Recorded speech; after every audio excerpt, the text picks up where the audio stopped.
آپ کھول لیں سلائڈیں، یہ ساری میں نے جوڑ کر یہ اپنے ہاتھ سے لکھی ہے. زیادہ بڑی تھی. 3 سال تک ان کے جہاز اور ہیلی کاپٹرز ہو چی مین کے جو ویتنام تھا، نارتھ ویتنام، اس کے اوپر بمباری کی. یہ علاقہ سارا جنگلی تھا، مطلب جنگل تھا، ٹھیک ہے، اس کے اوپر بمباری کی. اور ظاہر ہے کہ جو گوریلا جنگجو تھے اور سویلینز تھے، اور پھر انہوں نے خندقیں بنا لی، ان پہ کم اثر پڑا، لیکن ان کو ایک دفعہ پھنسا لیا جس طرح افغانستان میں کیا تھا. ٹھیک ہے، 3 سال تک امریکہ نے اپنی پوری طاقت ڈرل لگا دی جس طرح افغانستان پر کی. انہوں نے خندقیں کھود لی تھی، ان کو پتا تھا جہاز کی آوازیں کرتے تھے. ٹھیک ہے، اس کے بعد جہاز اوپر سے آتا تھا تو آگے دیکھتا تو میں نے بم پھینک دیے، لوگ مر گئے ہوں گے، پھر پیچھے سے زمینی فوج آ جاتی تھی، جو ہی آتی تھی وہ باہر نکل آتے تھے، کچھ کٹے ٹائم لگا.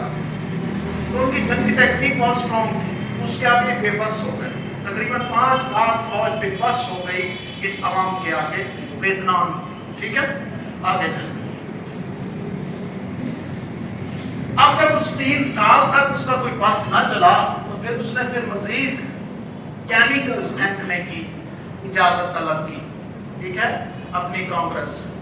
وہ کیا تھے؟ 2 کیمیکلز تھے، ایک ناپام ٹاکسیسٹی ہے، دوسرا ایجنٹ اورنج. ایک کیمیکل تھا جو جنگل کے اوپر ڈالو تو پورے جنگل کو آگ لگ جاتی، اور دوسرا کیمیکل تھا کہ اگر کہیں پتے شتے ہیں بچ گئے ہیں درختوں کے اوپر تو وہ بھی جھڑ جاتے ہیں. تو جنگلوں کے جنگل انہوں نے 2 کیمیکل سے صاف کر دیے، جس سے کیا ہوا کہ وہ جو چھپے ہوئے تھے گوریلا جنگل وہ سارے واضح نظر آنے لگ گئے. پھر انہوں نے اوپر ہیلی کاپٹر جہازوں سے خوب فائرنگ کی اور پھر بہت سارے لوگوں کو مار دیا. ٹھیک ہے، یہ کیمیکلز بڑے لیک کرتے ہیں. اچھا آگے چلیں. یہ اوپر سے ہیلی کاپٹرز کے ذریعے سے مارا جا رہا ہے اور نیچے یہ اس طرح کی حالات ہو گئے تھے. ٹھیک ہے جی. پروٹیسٹ ان امریکہ. اب اس وقت ظاہر ہے کہ سوشل میڈیا تو نہیں تھا، پرنٹ میڈیا تھا، نیوز پیپرز وغیرہ تھے، نیوز پیپرز جاتے تھے، بہرحال کو ڈیولپ. آج آپ جس لیول پہ کھڑے ہیں وہاں کی عوام تب جس لیول پہ کھڑی تھی، جس لیول پہ آج آپ شعور کے جس لیول پہ آپ کھڑے ہیں وہ اس وقت کھڑی تھی. ٹھیک ہے، تو ان کے پاس کچھ تصویریں پہنچی، اتنا ظلم ہو رہا ہے ویتنام میں. کچھ تصویریں پہنچی جس میں بچوں کو مارا جا رہا ہے، بچے بھاگ رہے ہیں اور ان کی پھر فوجی پکس لے رہے ہیں، پکچرز لے رہے ہیں، اور اس کے علاوہ پھر بمباری کی جا رہی ہے ہیلی کاپٹرز کے ذریعے سے. مطلب کچھ پکس ایسی وہاں پہ پہنچی جنہوں نے وہاں پہ 12 ہلا کے رکھ دیا. عوام اپنی حکومت کے خلاف اٹھ پڑی، اور عوام کے اٹھنے کے بعد پھر سب سے زیادہ اسٹوڈنٹس اٹھ پڑے. ہمیشہ اسٹوڈنٹس نے ہی انقلاب برپا کی. پاکستان بنانے میں بھی نوجوانوں کا ہی ہاتھ تھا، اسٹوڈنٹس کا ہی ہاتھ تھا. ٹھیک ہے، مسلم لیگ میں زیادہ تر نوجوان تھے. اسی طرح سے اب بھی انشاءاللہ نوجوان ہی یہ بازی جیت لیں گے. ٹھیک ہے، کہیں پہ بھی.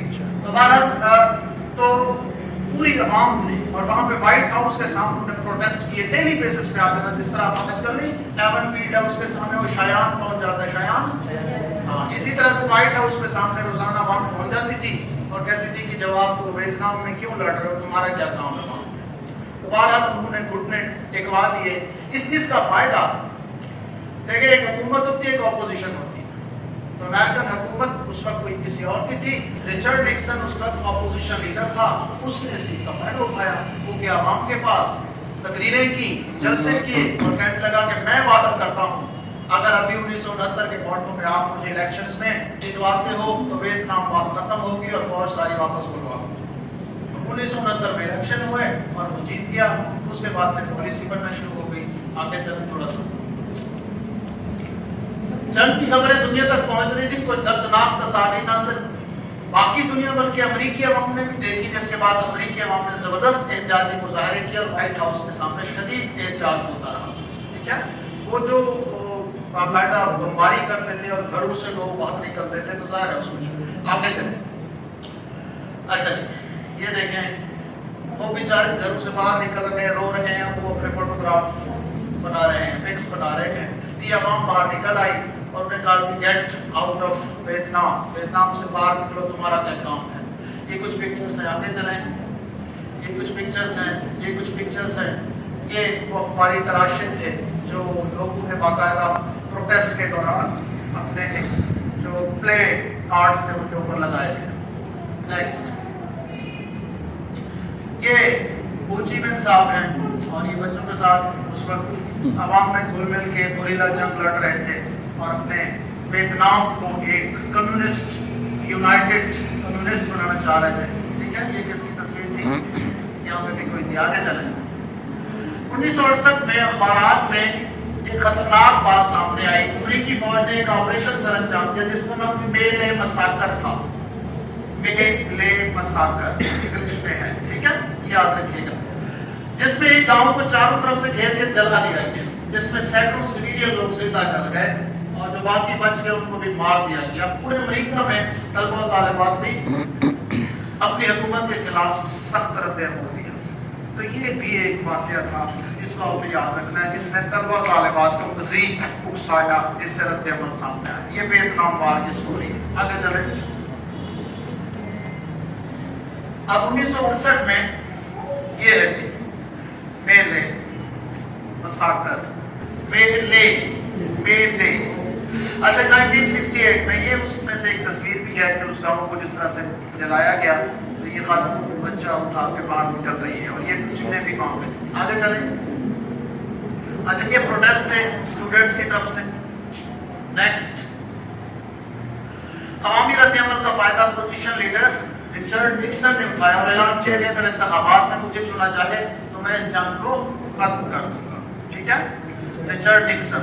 یہ رچرڈ نکسن نظر نہیں آ رہے ہیں؟ چلیں آگے چلتے ہیں.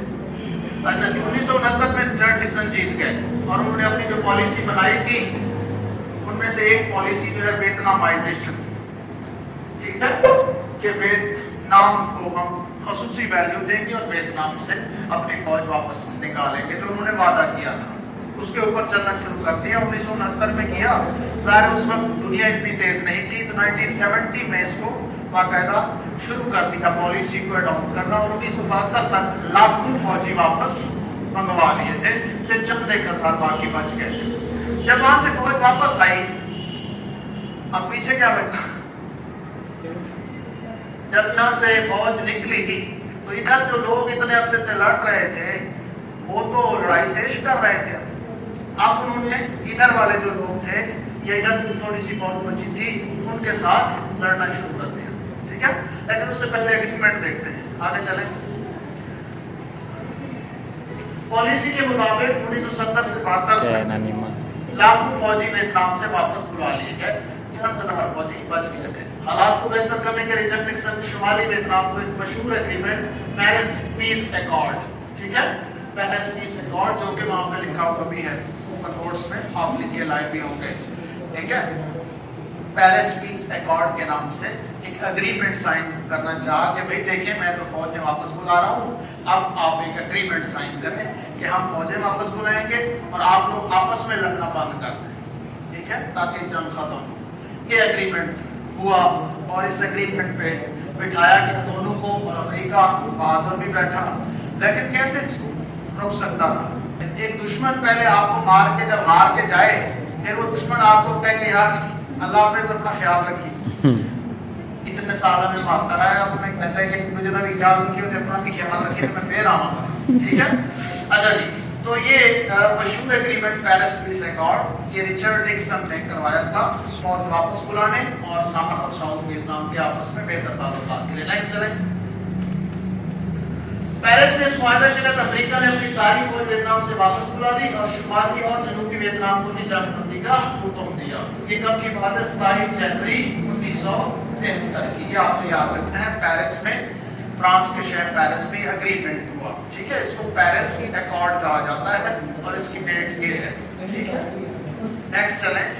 ناظم کیا ہوا؟ سیاست امریکہ میں 4 سال بعد الیکشن ہوتا ہے. 1990 میں یہ بنا ہے, تب نہیں کروایا, جب نیا الیکشن ہونے والا ہے تب کروا رہا ہے تاکہ پھر بن سکے. ہمیشہ یہی کرتا. اب ڈونلڈ ٹرمپ نے کیا دیکھا, اس نے کہا کہ اس وقت پوری دنیا میں عمران خان ہے, انہوں نے عمران خان جناب پہ ووٹ کرنا شروع کر دیا. اچھا جی آگے چلیں. Vietnam beggars can't be chosen. اب فوج تو چلی گئی, اب ویتنام آپس میں لڑے گا اور لڑ کے جو جس کا پلڑا بھاری ہوگا وہ جیتے گا اور ویتنام ایک ہو جائے گا. ٹھیک ہے, آگے چلیں. پیرس معاہدے کے باوجود شمالی اور جنوبی ویتنام مزید 2 سال تک لڑتے رہے.